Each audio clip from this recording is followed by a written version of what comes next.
Assalamualaikum warahmatullahi wabarakatuh. Sahabat BN, kasus penahanan Tom Lembong, mantan Menteri Perdagangan RI, dalam kasus impor gula oleh Kejaksaan Agung semakin menjadi pusat perhatian rakyat sampai saat ini.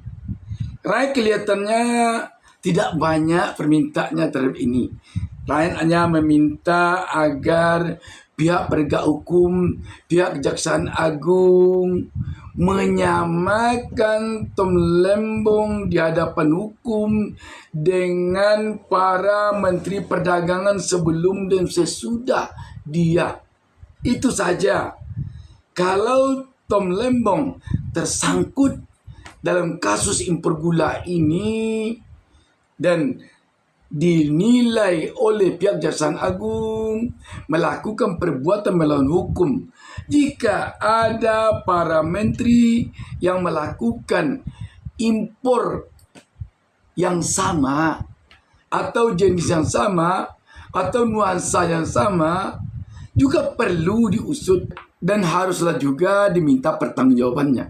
Sahabat BN, sehubungan dengan ini penting agaknya kita menyaksikan tayangan ini, yakni pernyataan dari pihak Kejaksaan Agung dan pendapat dari mantan Wakapolri Jenderal Polisi Purnawirawan Agroseno.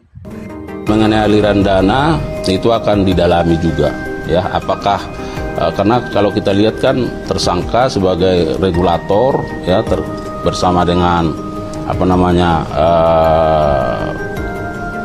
dari PPI dan perusahaan-perusahaan itu. Nah, apakah ada misalnya di situ unsur aliran dana, tentu nanti akan terus didalami. Saudara, usai menuai kritik terkait penetapan tersangka dan penahanan mantan Menteri Perdagangan Thomas Lembong, Kejaksaan Agung memastikan tidak perlu menunggu ada atau tidaknya aliran dana atau imbalan ke kantong Thomas Lembong untuk penetapan status tersangka dalam kasus dugaan korupsi impor gula. Direktur Penyidikan Jaksa Agung Muda Bidang Pidana Khusus Abdul Kohar menjelaskan kebijakan yang diambil Thomas Lembong saat menjadi Menteri Perdagangan tahun 2015-2016 telah menguntungkan korporasi dan merugikan negara. Sehingga meski Thomas Lembong tidak menerima dana atau imbalan dari kebijakan itu, sudah sepatutnya Thomas Lembong ditersangkakan karena telah merugikan negara. Selama jadi penyidik, kita kalau bicara tentang pasal peristiwa perbuatan tidak pidana, itu kan berarti dilihat unsur-unsurnya. Ya. Pasal 2 dan pasal 3 di Undang-Undang nomor 31 tahun 1999, kemudian ada Undang-Undang nomor 20 tahun 2001 tentang korupsi juga. Sudah jelas di mana seseorang atau barang siapa yang secara melawan hukum memperkaya diri atau orang lain atau korporasi, ya kemudian merugikan keuangan negara dan perekonomian negara. Dibuktikan semua. Kalau seorang jaksa mengatakan tidak perlu ada aliran dana, ini jaksa sekolahnya di mana, saya nggak tahu, ya kan? Nggak, ini sekarang saya mencoba menebak-nebak saja. Sekarang lagi musim ijazah palsu, ijazah abal-abal nih. Perlu ditanyakan sekolahnya dari mana. Ini penyelidikan dalam tidak pidana korupsi, Pak, itu extraordinary crime sampai dibentuk KPK.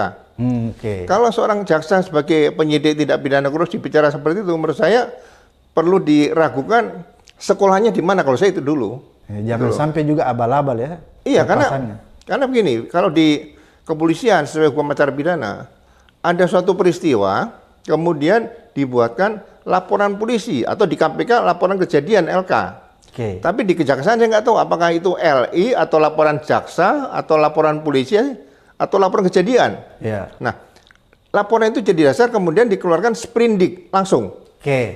Nah, baru dibikin ada pemanggilan, ada penyelidikan kalau belum jelas. Nah, penyelidikan reserse, penyelidikan dalam tidak pidana berbeda dengan penyelidikan intelijen. Kalau intelijen bangun tidur, lihat jalan berlubang, dibikin laporan penyelidikan. Tapi kalau di reserse, itu di penegakan hukum pidana, itu tidak boleh dibikin surat perintah penyelidikan sebelum ada surat perintah penyidikan. Di situ. Jadi berarti kalau Pak Ugro melihat dari segi formalitasnya aja, mekanismenya sudah ada masalah berat ya. Administrasi penyidikannya menurut saya cukup salah berat, bukan salah sedikit, salah berat di sini gitu loh. Jadi kalau sudah berani menangkap dan menahan Tom Lembong, berarti jaksa sudah pernah memeriksa satu Menko Ekuin, kemudian bea cukai. Barang ini, gula ini datang dari langit atau datang lewat kapal, atau lewat pesawat juga bisa mungkin ya. Ini sudah semua belum. Kemudian tadi aliran dana merugikan keuangan negara. Kalau nggak ada keuangan negara, mau dikatakan korupsi, pasalnya pasal 2, pasal 3 sama di situ. Masa dia ada pengecualian kalau Tom Lembong tidak usah ada aliran dana? Kan aneh di sini. Di situ aja menurut saya. Jadi sahabat BN semakin menjadi pusat perhatian bagi rakyat jadinya kasus Tom Lembong ini. Dan juga apabila kasus ini dibiarkan lama, belum ada penjelasan detail tentang aliran dana yang terjadi akibat Tom Lembong mengambil kebijakan ini, dan juga kalau misalnya rakyat melihat ada kecenderungan penegak hukum melakukan hal ini diwarnai oleh warna politik, ada di sana turut campur, katakanlah tangan-tangan politik untuk menjebloskan Tom Lembong ke penjara agar kegiatan-kegiatan politik yang dilakukan oleh Tom Lembong tidak bisa dilakukannya,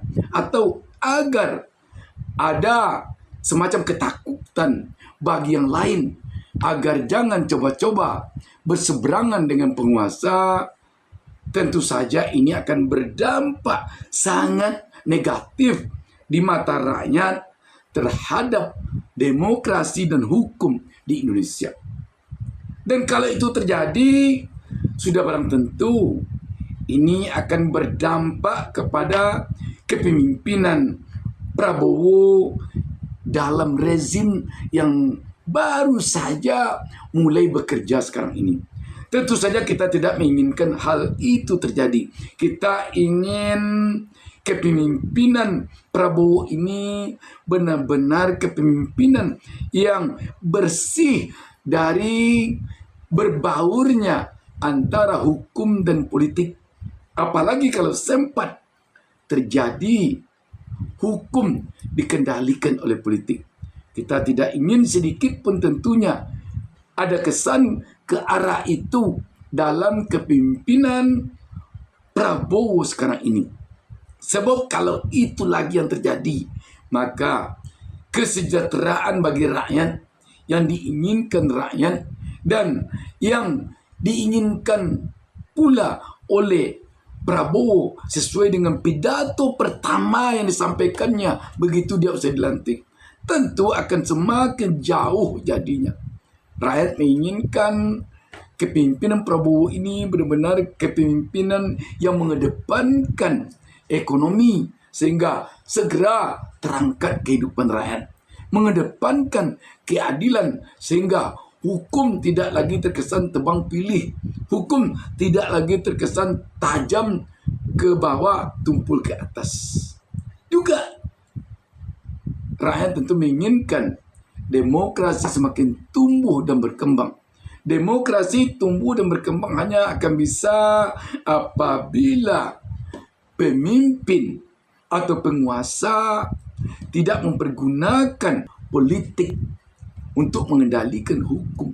Kalau politik telah berperan sebagai pengendali hukum, maka demokrasi tidak akan bisa tumbuh dan berkembang.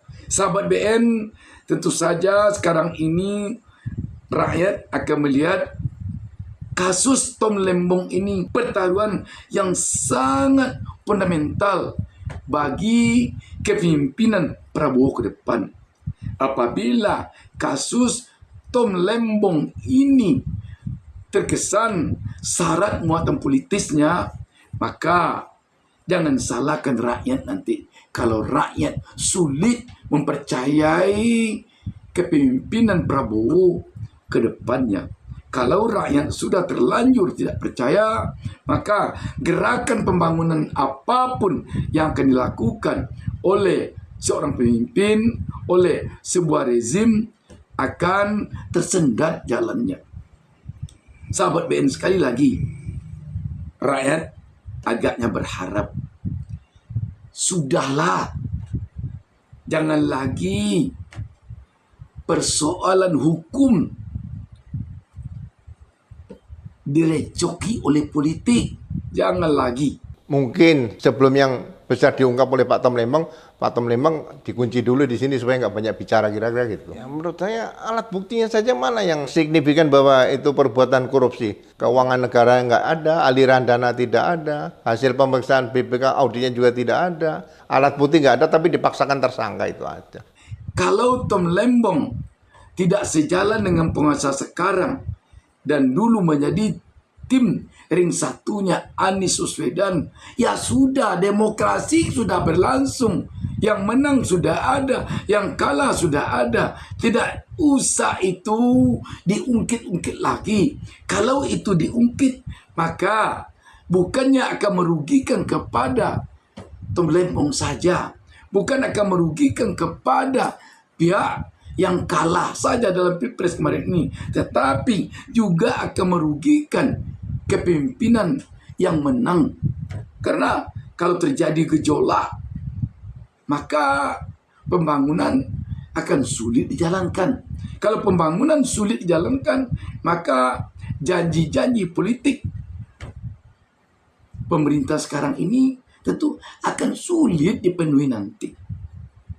Sahabat BN, kita berharap sekali lagi agar penegak hukum mampu meyakinkan bahwa kasus Tom Lembong ini benar-benar bersih dari nuansa politik. Mampukah penegak hukum meyakinkan rakyat? Tentu rakyat menyerahkan sepenuhnya kepada penegak hukum. Demikian sahabat BN, wassalamualaikum warahmatullahi wabarakatuh.